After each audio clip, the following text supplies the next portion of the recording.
A boarding pass for seat 2B should have been his golden ticket.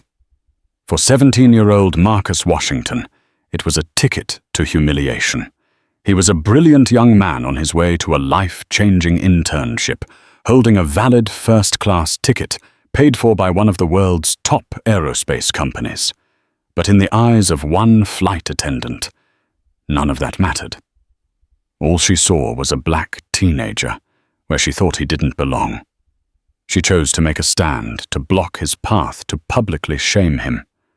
But she never could have imagined who was sitting in the cockpit watching the whole scene unfold. She didn't know the last name on that boarding pass was about to change everything, and not just for her flight. The air in the jet bridge was a stale, recycled blend of jet fuel industrial cleaner and the faint collective anxiety of 100 strangers about to be sealed in a metal tube for 5 hours.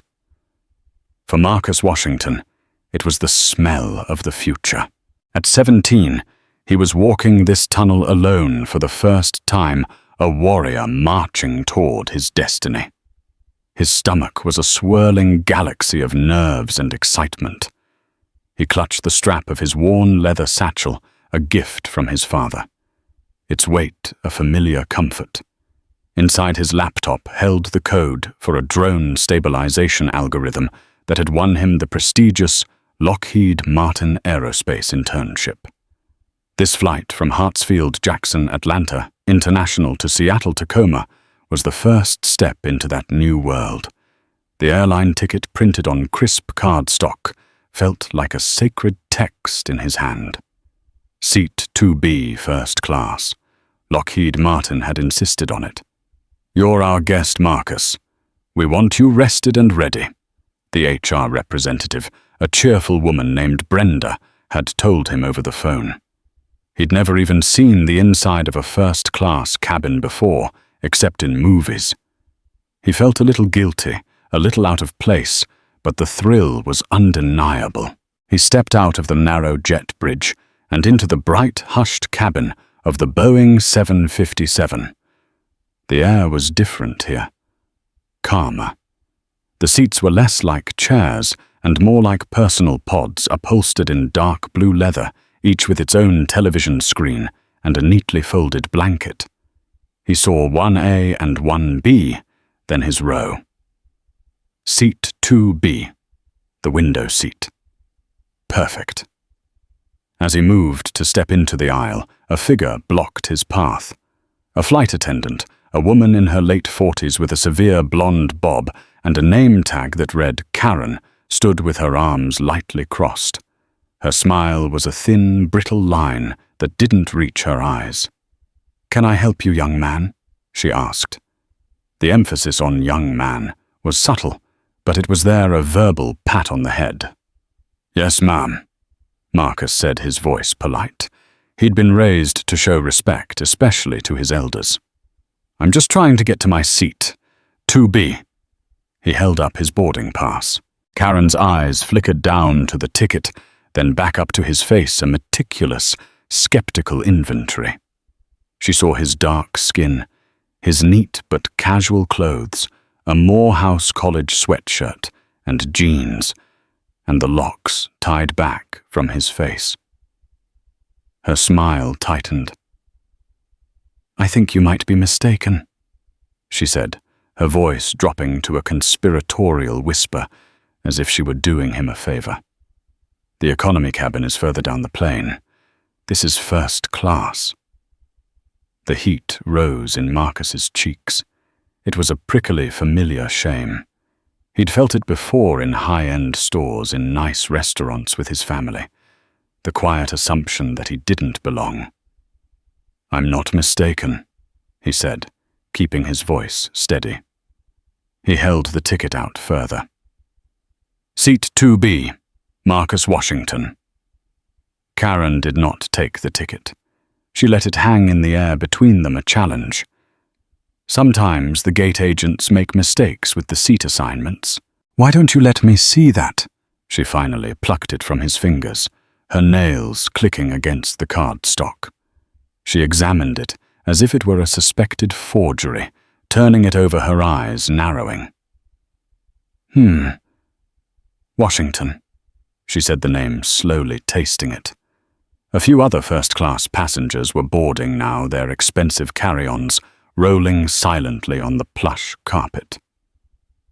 An older white man in a crisp suit. Mr. Henderson paused behind Marcus, letting out an impatient sigh. "Is there a problem here?"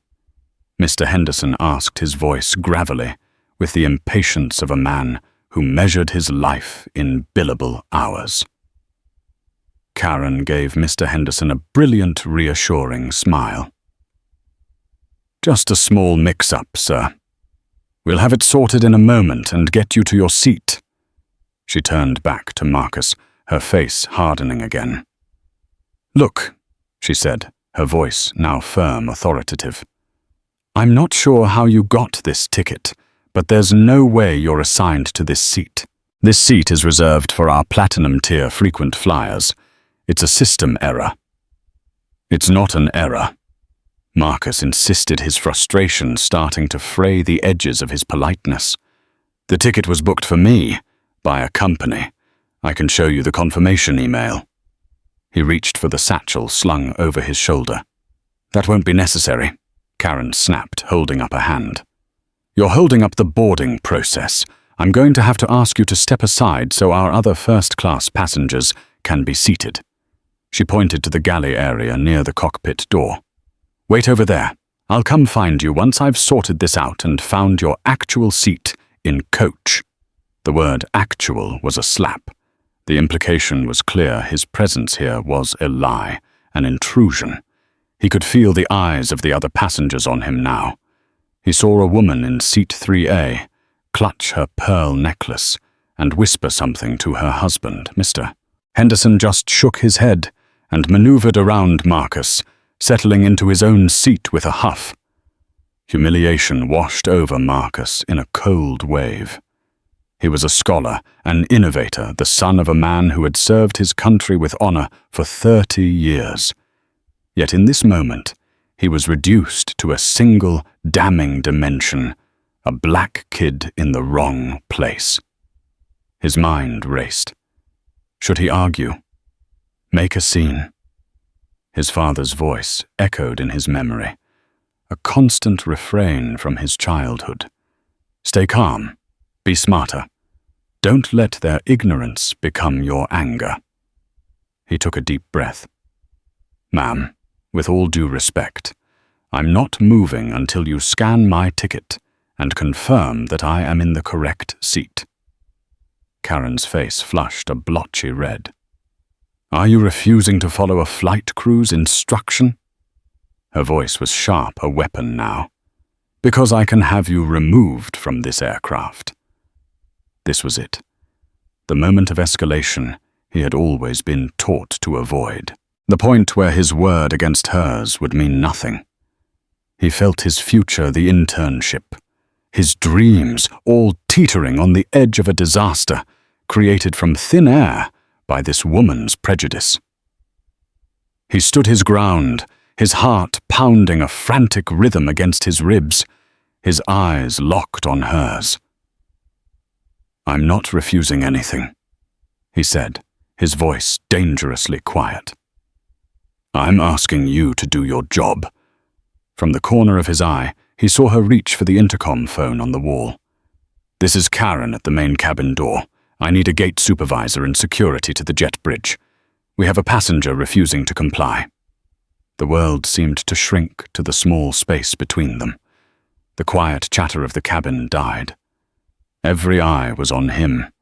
He was no longer Marcus Washington, intern and scholar. He was a passenger refusing to comply. He was a problem, a threat. He felt a profound sense of injustice, so sharp and bitter it felt like he could choke on it. And in that moment, he felt utterly, completely alone. The word security hung in the air like a toxic gas, instantly changing the atmosphere in the cabin. The ambient murmur of passengers settling in the rustle of jackets, the click of overhead bins, ceased. A tense silence took its place. Marcus felt a dozen pairs of eyes burn into his back. He was a specimen under glass, a disruption to the placid, privileged ecosystem of first class. Mr. Henderson, the businessman in seat 1A, peered over the top of his Wall Street Journal, his brow furrowed in annoyance. Across the aisle, the woman with the pearls was now whispering animatedly into her phone, her eyes darting toward Marcus. He wasn't just a mix-up anymore. He was a spectacle. Karen stood with the phone receiver held loosely in her hand, a smug, vindicated look on her face. She had followed protocol. She had identified a problem and was now handling it. To her, Marcus was a square peg, trying to force himself into a round hole, and she was the hammer ready to put him in his place. "You've made a very big mistake," she said, her voice low and dripping with condescension. "You should have just gone to the back of the plane when I gave you the chance." Marcus's hands, hidden in the pockets of his sweatshirt, were clenched into fists. His nails dug into his palms. He thought of his mother's parting words at the airport gate just an hour ago. "Be safe. Be smart. Make us proud." He was trying. He was trying to channel his father's unshakable calm, a composure that had seen him through combat zones and high-stakes diplomatic meetings. But the injustice of it all was a physical force, a pressure building behind his eyes. "The only mistake," Marcus said, his voice tight with restrained anger, "is your assumption that I don't belong here." He pulled out his phone. "Here. This is the confirmation from Lockheed Martin. It has my name, the flight number, the seat number, and the purchase confirmation from their corporate travel department. Their contact number is right there. Call them." He held the phone out to her, the screen glowing with the evidence. It was irrefutable proof, but Karen waved a dismissive hand, not even glancing at the screen. "I'm not looking at that. Anyone can fake an email," she scoffed. "We have procedures for a reason, young man. The system in my scanner is what matters, and it's telling me there's an issue with this ticket. The security team will sort it out." It was a blatant lie. She hadn't even tried to scan his ticket. She had judged, sentenced, and convicted him in the space of 30 seconds, based on nothing more than his appearance. Her refusal to even look at his proof was the deepest insult of all. It told him that his reality, his truth, didn't matter. Only her perception did. Just then, two figures appeared at the cabin door, a flustered-looking gate agent, clutching a walkie-talkie, and behind him a burly airport security officer with a stoic, unreadable expression. The officer's presence immediately amplified the tension tenfold. His hand rested near the gear on his belt, a casual but potent symbol of authority. "What's the situation, Karen?" The gate agent, a young man named Leo, asked breathlessly. Karen straightened up, adopting an air of professional gravity. "Leo, I have a passenger here," she said, gesturing to Marcus without looking at him, "who is holding a fraudulent-looking ticket for seat 2B. He is refusing to move and is becoming aggressive. He's holding up the entire boarding process." Aggressive. The word hit Marcus like a punch to the gut. He had been nothing but polite, firm, but respectful. He had kept his voice down. He hadn't moved, but he hadn't threatened. She was painting him as a threat, a dangerous stereotype come to life to justify her actions. "That's not true," Marcus interjected, his voice rising despite his best efforts. "I am not being aggressive. I just asked her to scan my ticket. She refused." The security officer's eyes narrowed, shifting from Karen to Marcus. He was assessing, calculating. "Son," the officer said, his voice a low rumble, "I need you to step off the plane with me so we can discuss this." "Why do I have to get off the plane?" Marcus argued, his voice pleading now. "My seat is right there. Just have her scan the ticket, or let the gate agent check his system. It will take 10 seconds. Leo, the gate agent, looked uncertain. He glanced at Karen, then at his tablet. I can check the manifest. There's no need. Karen cut in sharply, overriding him. He has been disruptive. Airline policy is clear. He needs to be removed while we investigate. She was cementing her narrative, building her case on a foundation of lies. Mr. Henderson had seen enough.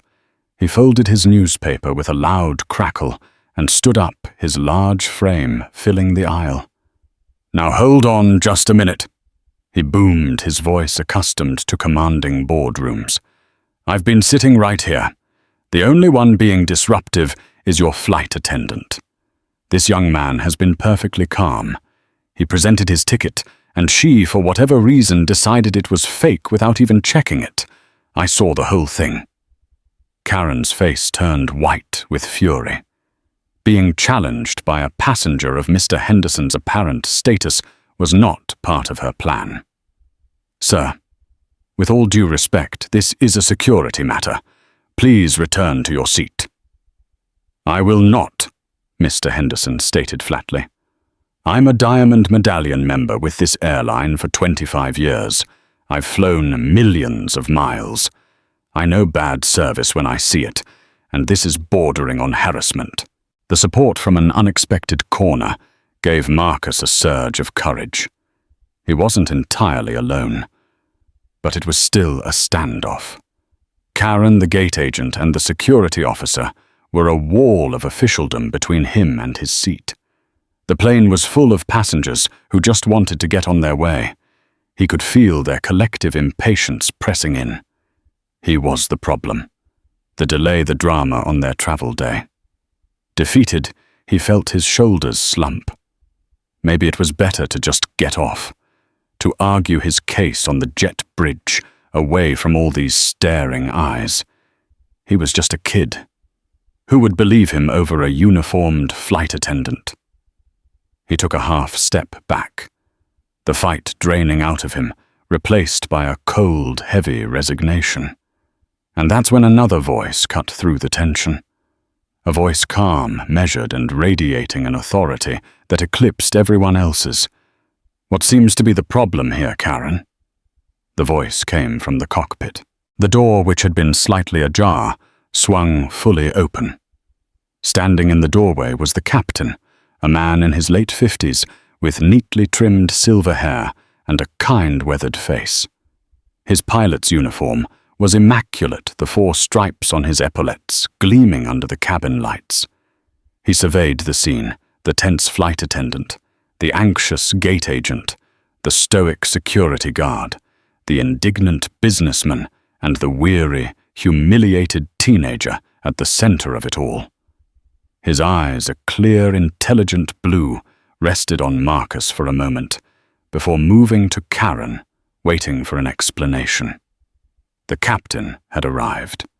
The appearance of Captain Robert Davis had an immediate and palpable effect on the cabin.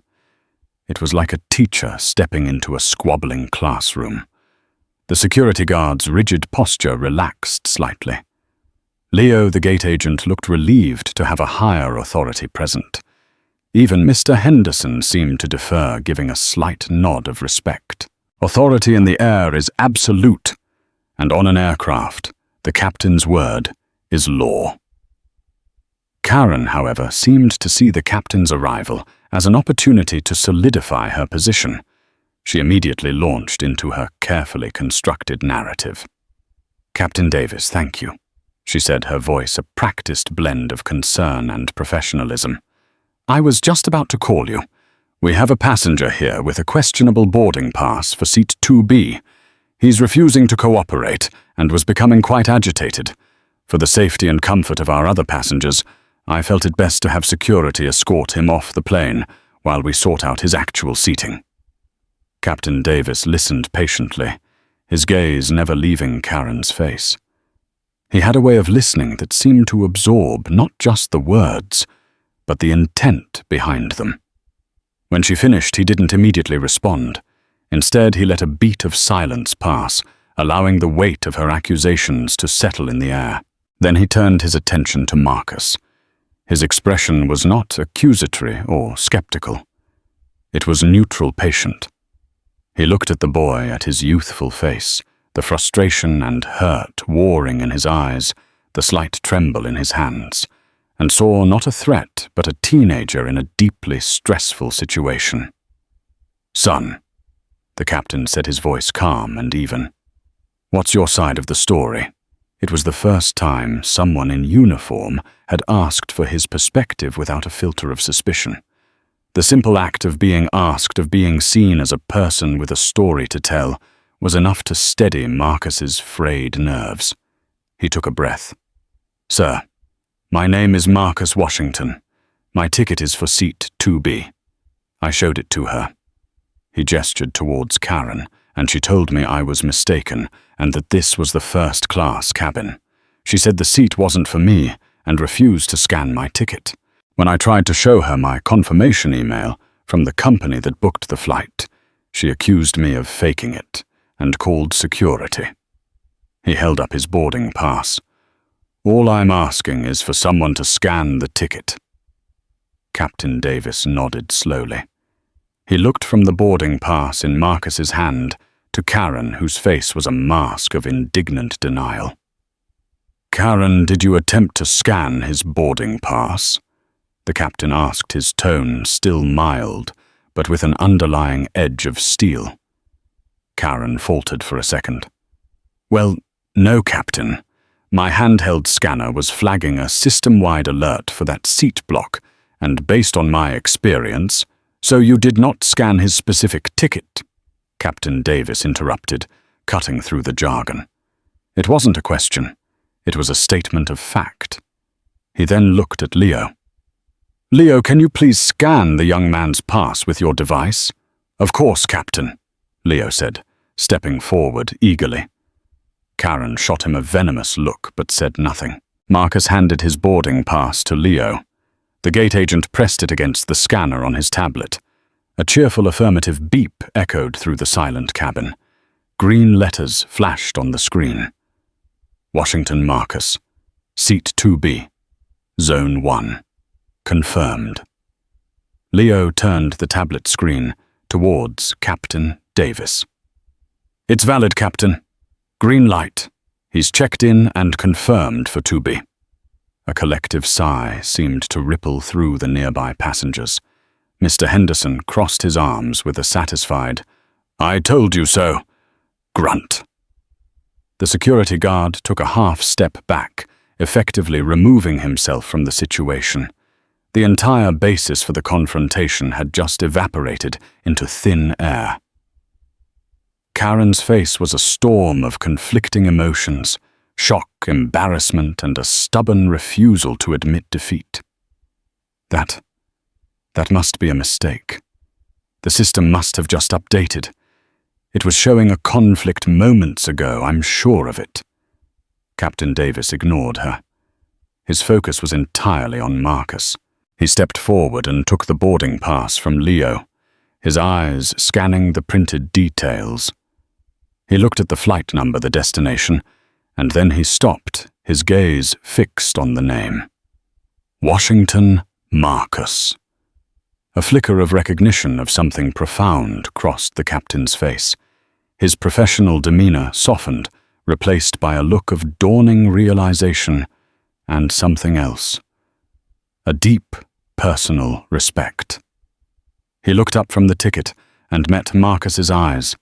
A slow, genuine smile spread across his face. Washington.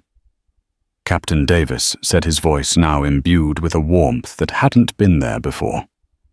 I thought that name sounded familiar. He held the boarding pass, but he wasn't looking at it anymore. He was looking at Marcus as if seeing him for the first time, not as a passenger, but as a connection to a past he held sacred. Tell me, the captain said, his voice dropping slightly, becoming more personal. Is your father by any chance General James Washington? The cabin, already quiet, seemed to hold its breath. Karen's jaw went slack. Marcus, stunned by the sudden unexpected turn of events, could only nod.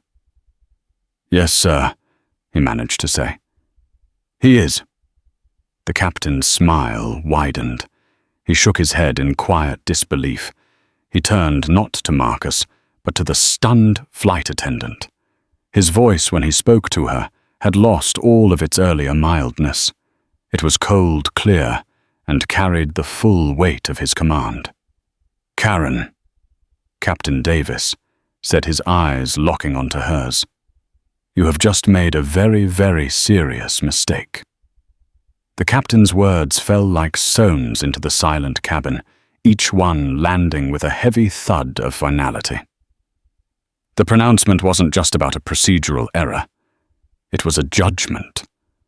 Karen Miller visibly paled, the blood draining from her face, leaving behind a splotchy, panicked mask. She understood in that single, chilling moment that she had crossed a line she hadn't even known existed. Captain Davis turned his back on her completely, a gesture of dismissal more potent than any reprimand. He faced Marcus, his entire demeanor transformed. The authoritative pilot was gone, replaced by a man looking at the son of a revered friend. "Marcus," he said, handing the boarding pass back with a reverence usually reserved for an important document. "I am Captain Robert Davis. It is an honor to meet you. I flew F-16s under your father's command in the 388th Fighter Wing at Hill Air Force Base. He was my wing commander." The captain's voice was filled with a profound respect that hushed the remaining whispers in the cabin. This wasn't just a casual acquaintance. It was a bond forged in the crucible of military service. "Your father," Captain Davis continued, his eyes taking on a distant look, "is one of the finest men I have ever known. He was more than a commander.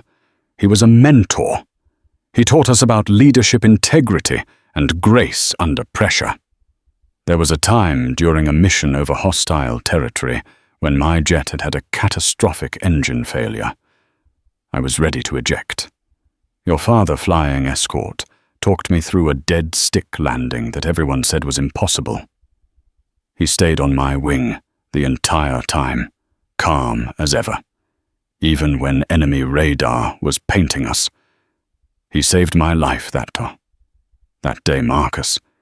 He saved my life, and he saved my career." He paused, letting the story settle. The other passengers were no longer just watching a scene. They were listening to a testament. Mr. Henderson leaned forward, captivated. Even the woman with the pearls looked on with wide, remorseful eyes. Marcus was no longer an anonymous teenager. He was the scion of a hero, his identity suddenly illuminated by the reflected glory of his father. Marcus was speechless. He'd heard the stories, of course, but hearing it from this man in this place made it real and immediate. I didn't know," he stammered. "Your father isn't one to boast," Captain Davis said with a soft chuckle. "He's a man of action, not words. The name Washington on a flight manifest to Seattle. I should have put it together sooner. He mentioned his son was brilliant with tech, heading for a big internship." He looked at Marcus with pride, as if he were his own son. Then slowly, deliberately, he turned back to Karen.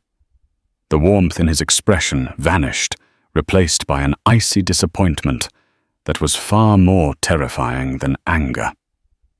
"Karen," he began, his voice low and controlled. "General Washington taught us that a leader's greatest responsibility is to make sound judgments based on facts, not on prejudice or assumptions. He taught us to see the person, not the package they come in. You failed that test today. Spectacularly." Karen opened her mouth to speak, to offer an excuse, a defense, anything. "Captain, I was only trying to follow procedure. I thought—" "No." Captain Davis cut her off, his voice sharp as a shard of glass. "You didn't think. You reacted. You saw a young black man in a hoodie and you decided he didn't belong in your cabin. You bypassed procedure, the simple act of scanning a ticket to enforce your own biases. You chose to humiliate a passenger. Not just any passenger, but the son of a man to whom I and this country owe an immense debt. You did this in front of my crew and my passengers. You have not only embarrassed this airline, you have embarrassed yourself and the uniform you wear. Every word was a perfectly aimed blow, stripping away her excuses, her justifications, her professional pride. She shrank under his verbal barrage, her eyes darting around for an ally, but finding none. The security guard was now intently studying the pattern on the carpet. Leo, the gate agent, was busy with his tablet. The passengers either stared at her with open disapproval or pointedly looked away. Captain Davis wasn't finished. "Step aside," he commanded. Karen, looking utterly defeated, moved out of the aisle as if in a trance. The captain then turned to Marcus, his expression once again warm and paternal. "Marcus, please allow me to show you to your seat. 2B, the window seat. I trust you'll find it comfortable." He gestured down the aisle with an open hand, a clear and public display of honor. He walked with Marcus to the second row, his hand resting lightly on the young man's shoulder. The act was both an apology and a proclamation. He personally checked the space, ensured the blanket was in place, and then leaned in. "Once we're at cruising altitude," he said in a low voice, meant only for Marcus. "I'd be honored if you'd come up to the cockpit. I'd like to show you the flight deck. I think you'll appreciate the avionics." "Wow. Yes, sir. I'd love that," Marcus said, his voice filled with genuine awe. The humiliation he'd felt moments before was being washed away by this unexpected, overwhelming wave of respect. "Good." Captain Davis straightened up and addressed the cabin. "Folks, my apologies for the delay. We'll be closing the cabin door momentarily and should be on our way shortly." He gave Marcus one last reassuring nod before turning to walk back toward the cockpit. As he passed Karen, who was still standing frozen in the galley, he paused. "We will be having a conversation the moment we land in Seattle," he said, his voice barely a whisper, yet carrying the weight of an iron promise. "You, me, and the Chief of In-Flight Services." He didn't wait for a reply. He disappeared into the cockpit, the heavy door closing behind him with a solid final click. The sound echoed in the silent cabin like the door of a vault, sealing Karen Miller's fate inside with her. The 5-hour flight to Seattle stretched before Karen Miller like a barren desert. The closing of the cockpit door was the beginning of the longest and most excruciating journey of her 22-year career. The cabin, once her kingdom, had become a tribunal, and every passenger a silent judge. The boarding process finished in a blur. As the plane taxied to the runway, Karen moved through the cabin on autopilot, her motions stiff and robotic. Her usual pre-flight announcements, once delivered with crisp authority, came out as a flat, lifeless monotone. She avoided making eye contact with anyone, especially the first 2 rows. Her world had shrunk to the floor, the seat numbers, the latches of the overhead bins. Marcus settled into seat 2B, the supple leather, a stark contrast to the sharp-edged anxiety that still lingered in his chest. He looked out the window, watching the ground crew scurry below, but his mind was replaying the last 20 minutes on a loop. The humiliation, the sudden intervention, the shocking revelation of the captain's connection to his father. It felt surreal, like a scene from a movie. Mr. Henderson from seat 1A leaned back, catching his eye. He gave Marcus a slow, approving nod. "You handled that with dignity, son," he murmured, his voice low enough not to carry. "Don't let people like her ever make you question who you are." The words of support from the gruff businessman meant more to Marcus than he could have imagined. It was a simple acknowledgement that he had been seen and seen correctly. The true trial for Karen began after takeoff, once the seatbelt sign was switched off. Her job required her to serve the very people who had witnessed her disgrace. Her first walk through the first-class cabin to take drink orders was a gauntlet of averted gazes and pointed silence. When she reached row 2, her composure nearly broke. She stood beside Marcus's seat, her notepad trembling slightly in her hand. Can I get you anything to drink?" she stammered, her eyes fixed on the seat back in front of him. Marcus looked up at her. There was no malice in his eyes, no triumphant smirk. There was just a quiet, observant calm. He could have been difficult. He could have made a cutting remark. He could have refused to speak to her at all. But his father's and his mother's teachings ran deeper than that. Grace, they had always told him, is a weapon they never see coming. "I'll have a ginger ale, please." "No ice," he said, his voice even and polite. His simple, courteous request was almost more damning than an insult would have been. It offered her no fight, no drama, no way to release the tension coiling in her gut. She was a service professional, and he was a passenger, and he was treating her exactly as such, politely and impersonally. It was a masterclass in quiet dignity, and it made her feel an inch tall. She practically fled to the galley to prepare the drinks. As she poured his ginger ale, her hands shook so much, a little of it sloshed over the side. An hour into the flight, as promised, the first officer emerged from the cockpit and made his way to Marcus's seat. "Mr. Washington, Captain Davis would like to invite you to the flight deck now, if you're ready." Every head in first class turned. An invitation to the cockpit during a flight was a rare privilege, a clear sign of the captain's high esteem. Marcus excused himself and followed the co-pilot. As he walked past the galley, he saw Karen standing there, polishing a glass with a cloth, her movements frantic and useless. She watched him go, her expression a mixture of envy and dread. He was being welcomed into the inner sanctum, while she was being exiled to the fringes.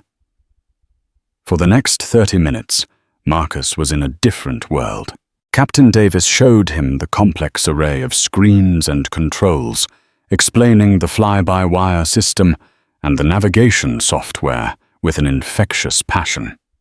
He spoke of Marcus's father, sharing another story, this one, about the general's uncanny ability to fix a faulty generator in the desert with nothing but a multi-tool and a piece of wire.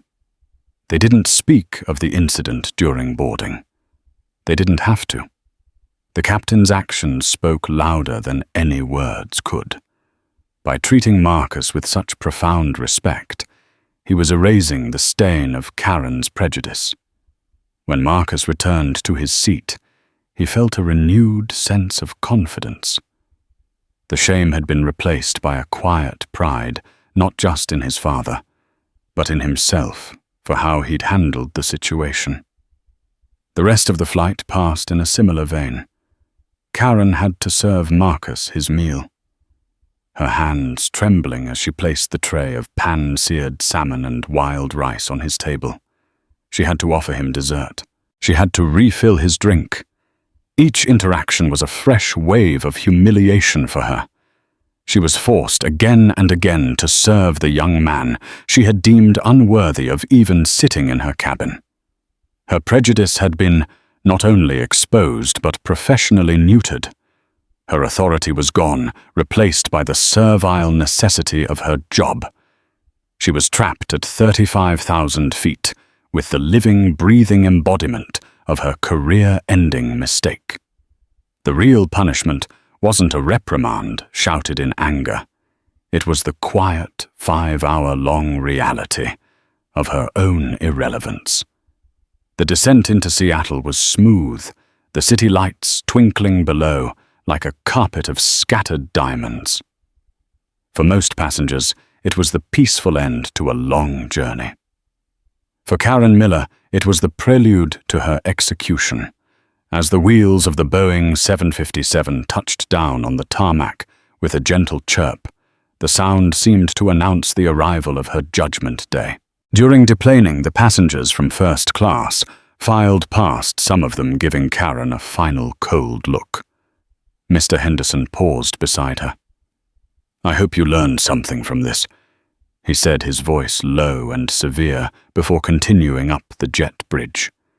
It was not a wish for her well-being. It was a condemnation. As the last economy passenger disappeared, Captain Davis emerged from the cockpit, his uniform jacket now on his hat in his hand. His first officer followed. The captain's friendly demeanor was gone, replaced by the grim focus of a commander about to perform a deeply unpleasant but necessary duty. "Karen," he said, his voice leaving no room for argument. "Stay here. The rest of the crew, you are dismissed. Thank you for the flight." The other flight attendants scurried away, their faces a mixture of pity and relief, leaving Karen alone to face the captain. A moment later, two figures walked down the jet bridge and onto the plane.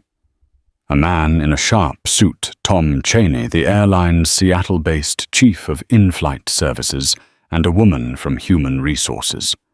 Their faces were grim. They convened in the now empty first-class cabin, the very scene of the crime. It felt like a courtroom. "Karen," Tom Cheney began, his tone all business. "I was alerted by Captain Davis mid-flight about an incident during boarding. He gave me his report. We've also received a formal and very detailed complaint filed electronically during the flight from a Mr. Daniel Henderson in Seat 1A, one of our most valued million-mile flyers. His account corroborates the captain's report precisely." Karen stood stiffly, her hands clasped in front of her. "Tom Captain, there was a misunderstanding. The system was showing an alert, and I was concerned about security protocols." "Save it, Karen." Cheney cut her off, his patience clearly non-existent. "We pulled your record. This isn't the first time a complaint of this nature has been filed against you. There was an incident in Denver 6 months ago with a Hispanic family, and one in Miami last year involving a passenger in a wheelchair. A pattern of behavior is emerging, and it's one our company has zero tolerance for." The HR representative stepped forward, holding a tablet. "Karen, your actions constitute a severe violation of company policy, and more importantly, they may have violated federal regulations prohibiting discrimination by air carriers. You denied boarding privileges based on appearance. You refused to verify a valid travel document. You escalated the situation by calling security without cause and by making false claims about the passenger's behavior. The potential liability for this airline is enormous." Each point was a nail in her coffin. She looked desperately toward Captain Davis, perhaps hoping for a sliver of mercy. "Captain Davis," she pleaded. "It was a mistake. A terrible mistake in judgment. 22 years. I've given this company 22 years of my life." Captain Davis looked at her. His blue eyes filled not with rage, but with a profound and weary disappointment. 22 years is long enough to learn how to treat people with basic decency and respect, Karen. Long enough to learn that your job is to serve and protect all your passengers, not just the ones who fit your personal profile. The uniform you wear represents this company and the trust that millions of people place in us. You violated that trust." He paused, his gaze unyielding. "General Washington once told me, the only thing worse than a bad soldier is a bad leader who thinks they're a good one. You put yourself in a position of leadership over that cabin, and you failed, miserably." The finality in his tone was absolute. Cheney stepped forward again. "Effective immediately. Karen, you are suspended without pay pending a full and formal investigation. Given the evidence and multiple witness statements, I need to be clear with you that termination of your employment is the most likely outcome. You'll hand over your company ID and badge now. An airport official will escort you from the premises." The words hit her like a physical blow. Her career, her identity, the life she had known for over 2 decades. It was all dissolving in the cold, clinical language of corporate policy. She fumbled with the lanyard around her neck, her fingers clumsy and numb. As she handed over her ID, a single tear finally traced a path down her cheek. It was in that moment of utter defeat that the final crushing twist of karma was delivered. A woman appeared at the open door of the aircraft. She was impeccably dressed in a tailored navy blue suit, exuding an aura of quiet power and intelligence. She looked around the cabin, her eyes landing on Captain Davis. "Captain Davis?" she asked, her voice clear and confident. "I'm Alana Reed. I'm the Director of Advanced Propulsion Systems at Lockheed Martin's Skunk Works division. I'm here to pick up our new intern. I was told he was with you." Captain Davis's professional smile returned instantly. "Dr. Reed, an absolute pleasure. Yes, Marcus is right up the jet bridge waiting for you. A remarkable young man. You've got a future star on your hands."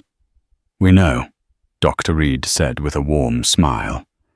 His algorithm paper was one of the most innovative submissions we've seen from an applicant of any age. He's not just an intern, he's a prodigy. We have a whole team eager to start working with him. Karen, standing just a few feet away, overheard every word.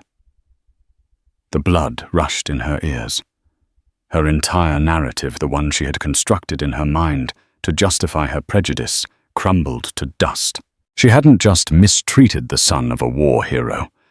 She had tried to humiliate a boy genius, a future leader in the very aerospace industry her airline depended on. She had seen a kid in a hoodie who didn't belong, when in fact he was arguably the most important person on that entire plane, a VIP, whose mind would help design the very aircraft of the future. She had misjudged him, not just on his character, not just on his background, but on his very essence. It was a failure of perception, so total, so catastrophically wrong, that it defied comprehension. As the airport official gently but firmly guided her toward the jet bridge, she saw Marcus standing there, shaking hands with Dr. Reed. The two of them already deep in conversation, their faces bright with the promise of the future. A future Karen had just been permanently ejected from.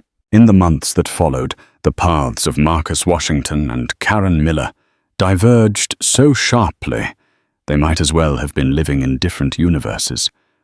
For Marcus, the incident on the plane became a footnote in the story of the most transformative summer of his life. For Karen, it was the cataclysm that ended her world. The investigation was swift and merciless. With testimony from Captain Davis, a scathing report from Daniel Henderson, and corroborating statements from several other first-class passengers, the outcome was never in doubt.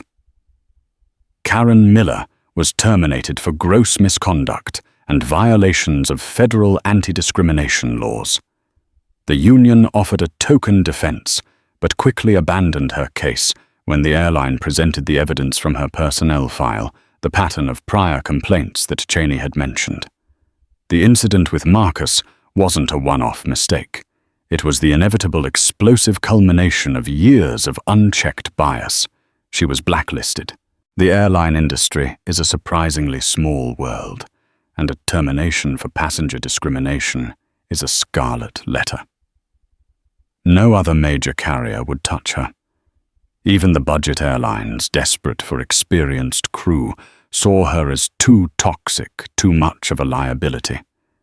Her 22 years of experience were rendered worthless overnight. 6 months later, Karen was working as a cashier at a brightly lit, sterile supermarket in a Seattle suburb. The crisp blue uniform was replaced by a cheap, ill-fitting polyester vest. The authority in her voice was gone, replaced by the forced, weary cheerfulness of customer service. "Did you find everything okay today? Will that be paper or plastic?" she would ask. Her eyes hollow, her movements slow. Occasionally a customer would recognize her from a local news snippet that had briefly covered the story, and she would see the flicker of recognition and judgment in their eyes before they hurried away. The humiliation wasn't a one-time event on a plane. It was now the daily grinding reality of her new life. She had lost her career, her pride, and the comfortable middle-class life she had taken for granted. Karma hadn't just knocked on her door, it had kicked the door down and repossessed the entire house. Meanwhile, Marcus thrived. The Lockheed Martin internship was everything he had dreamed of, and more. He wasn't just fetching coffee, he was an integral part of Dr. Reed's team, his innovative algorithm being tested and integrated into a real-world drone guidance system. His mind, sharp and hungry for challenges, was celebrated. His insights were valued. He was judged not by his sweatshirt or his skin color, but by the quality of his work and the brilliance of his ideas. The company was so impressed that they offered him a full-ride scholarship to complete his degree at Morehouse, followed by a guaranteed high-level position at their legendary Skunk Works facility upon graduation.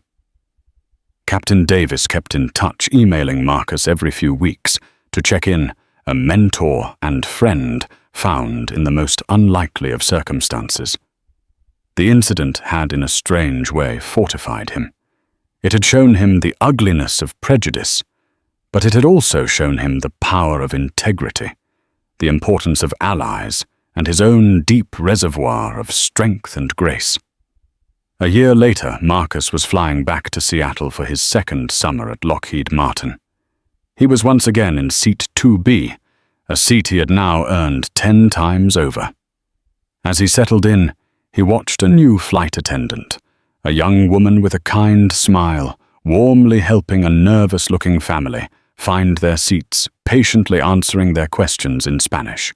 He saw another young man, probably around his own age, walk into the first-class cabin, looking just as out of place and excited as Marcus had a year ago.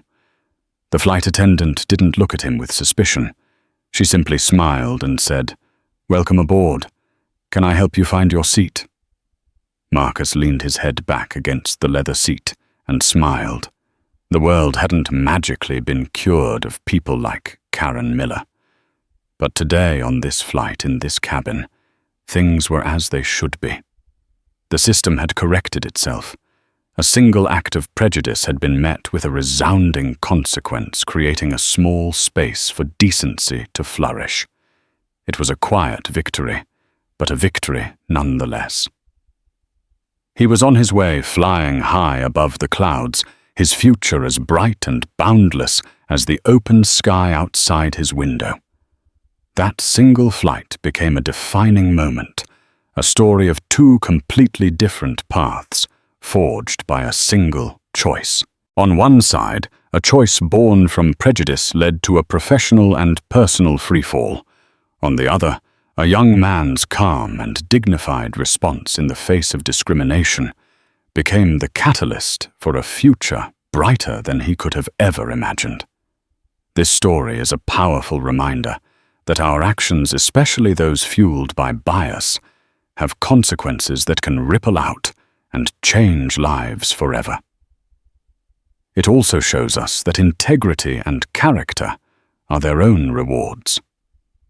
If you were moved by Marcus's story and believe that karma in the end delivers its verdict, please show your support by hitting that like button. Share this video with others who appreciate stories of justice and consequence. And don't forget to subscribe to our channel and turn on notifications for more incredible real-life stories that will inspire and make you think. Thank you for listening.